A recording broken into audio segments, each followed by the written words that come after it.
We're excited to show how meaningful it can be for your family to be supported by a care community. After launching more than 300 care communities, we know that well-supported foster families foster longer and stronger. In America today, more than 50% of new foster families do not foster beyond the first year. When families are supported by care communities, the number of families that foster for at least 2 years goes up to 90%. A care community is a team of about 4 to 8 members that are there to pray for you and serve you for at least a year. Ideally, the care community has at least 4 members that are family helpers that assist with the practical needs of the family. These volunteers agree on bringing a meal on the night of your choice. So if you choose Tuesdays, a different person on the team will bring you a different meal. This adds up to 4 or even 5 meals every month. Family helpers also help with other needs that you may have, like laundry, yard work. A care community also functions best with at least 2 volunteers serving the role as child mentor. And this gives you an opportunity to even have a date night. The best part is those date nights when they take the time to watch your child so you guys can just have a night off and just really enjoy each other.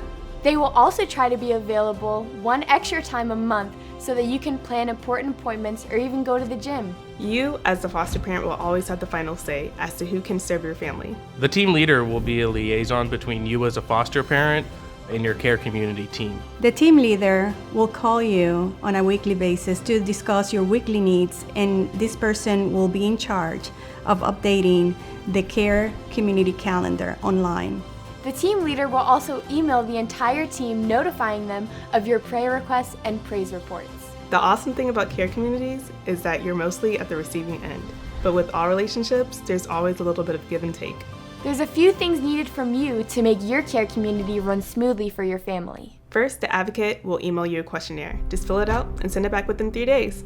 This same email will include an electronic agreement for you to sign and return to the advocate. You'll agree to a short weekly phone call with your team leader, so in return they can email that information to your team. And lastly, we have found that the strongest care communities are comprised of people that you already do life with. If you're being served at your own church, your advocate will ask for at least 6 names of people that you already know. Usually, there are many family members and neighbors who have already expressed an interest in serving your family, and this is their opportunity. They will simply receive an email explaining the commitment and inviting them to join the care community. The advocate will take the lead and contact all of those people for you. There will also be volunteers from your church or who live nearby who will also be a part of your team.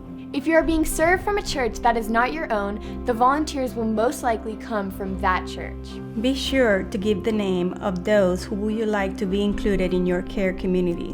Once the advocate has rounded up enough volunteers, the care community launch will take place. Volunteers are going to learn about foster care, they're going to learn about trauma, state regulations on discipline, and they're also going to learn about the confidentiality dealing with foster care. They'll decide what roles they want on the team, and they'll get to meet everybody else. After the care community launches, now comes the fun part. The meet and greet. This meeting will either take place in your home, someone else's home, or a nearby park. The care community will supply a meal for everyone to share. It's a time that you will have to meet all the volunteers. Of course, you know them all, but they may not know each other. You might not think that you need a care community, but let me encourage you that your family needs to be served. There are many people who know they don't have the call to foster care, but they want to be there to help and support you. For others, they want to serve on a care community before taking that leap into foster care or adoption. We have found that over a third of our future foster families will come from those who first served in a care community, so please allow them the opportunity to join you in your journey.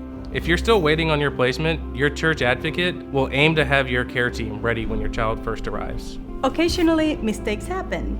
Things may not go the way they were planned. In case anything needs to be brought to attention, reach out to your team leader so they can let your care community know.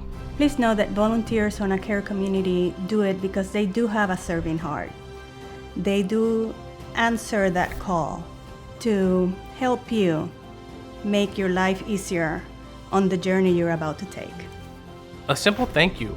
It goes a long way when they drop off a meal, or when they help you with laundry or transportation or babysitting. A simple thank you is all it takes. We look forward to serving your family. An advocate will be following up with a phone call to answer any questions you may have. We pray that you feel supported and loved through your journey. And thank you again.